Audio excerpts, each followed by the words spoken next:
Practical Anarchy, a guide to self-determination. Dickie Dredd. And Happy New Year to everyone, so in the UK at least. Sections 16... sorry, getting confused. Section 68, Experiments and Glimpses Today. Commons-based peer production. One of the clearest contemporary demonstrations that collaboration without money is possible comes from commons-based peer production. Projects like Wikipedia and open source software communities show that thousands of people across cultures and time zones can cooperate on complex tasks without monetary incentives. Value is created through contribution and recognition, not wages. As noted earlier, this logic echoes gift economies. Reputation and social ties matter more than accumulation. These digital commons are fragile, facing corporate appropriation and legal battles, but they reveal the potential of decentralised voluntary networks to rival traditional institutions. Digital commons and cooperative platforms. Beyond software, the rise of cooperative digital platforms illustrates the possibility of scaling commons principles. Platform co-ops such as Airbnb or driver-owned alternatives to Uber attempt to rewire technology around collective ownership. These initiatives build directly on the critique of surveillance capitalism earlier, showing that technology need not be a weapon of corporate power, but instead serve communal needs. They remain small in scale, but like the commons of medieval Europe, they highlight how shared stewardship can function, even under hostile conditions. Local mutual aid networks and free stores. At ground level, mutual aid continues to thrive. During the COVID-19 pandemic, neighbourhood groups across UK and elsewhere organised food deliveries, medicine sharing and care without waiting for state intervention. Free stores and community fridges, where surplus food and goods are left for anyone to take, operate as everyday experiments in needs-based distribution. These practices directly challenge the scarcity mindset outlined earlier, showing that trust and cooperation are more resilient than market ideology admits. Countercultural practices, travellers, ravers and off-grid dwellers. Equally important are the cultural experiments that often go unreported in economic debates. The New Age traveller movement of the 1980s and 1990s created mobile, self-organised communities that resisted wage labour, pooled resources and built collective infrastructures around festivals and convoys. Rave culture extended these practices in contemporary autonomous zones, shared space, music and mutual support outside official control. Both movements faced repression.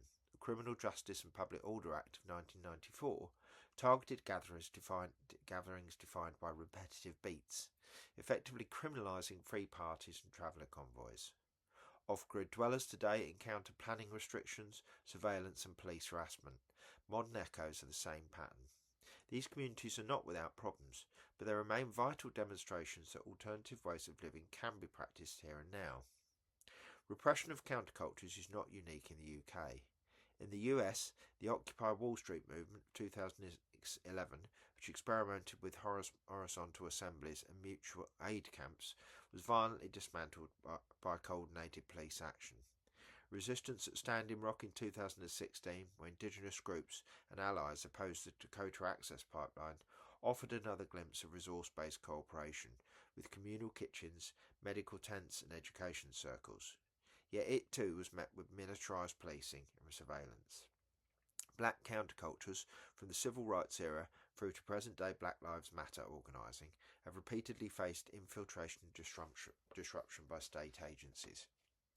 Europe has its own examples. In Berlin, Amsterdam and across Italy, squats and autonomous centres provided housing, cultural space and mutual aid through collective occupation of unused buildings. These hubs were often laboratories of anarchist practice, decision-making by assembly, free kitchens, libraries, childcare and art. Yet states responded with evictions, legal crackdowns and police raids. Berlin's Kuppie and Amsterdam's crick squats, for instance, became symbols of both the creativity and vulnerability of such spaces. The repression of these experiments highlights a recurring theme. Wherever alternative forms of life threaten property relations, the state intervenes to restore capitalist order. Transition towns and degrowth movements. More structured initiatives include the Transition Towns movement, which began in Totnes, UK, and spread globally. These projects combine local resilience, ecological sustainability, and community ownership. They overlap with the degrowth movement, which explicitly reject capitalist demands for endless growth. But both movements experiment with relocalised production, food sovereignty, and common community currencies, offering practical steps towards a resource-based future. They connect directly to the arguments stated earlier that abundance must be managed through cooperation, not exchange. Lessons and limits. These glimpses are not utopias. Peer production communities can burn out.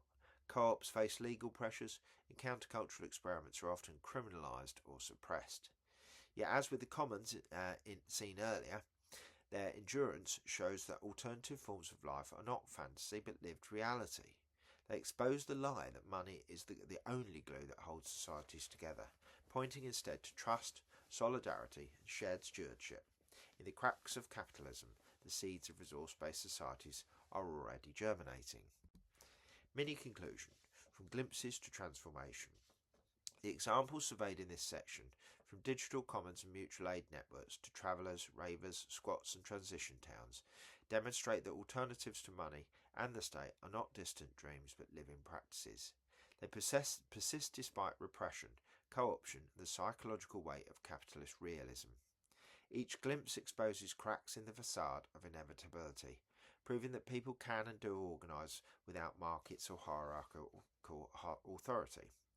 Yet these are fragments, fragile, often temporary, always vulnerable. They show possibility but not permanence.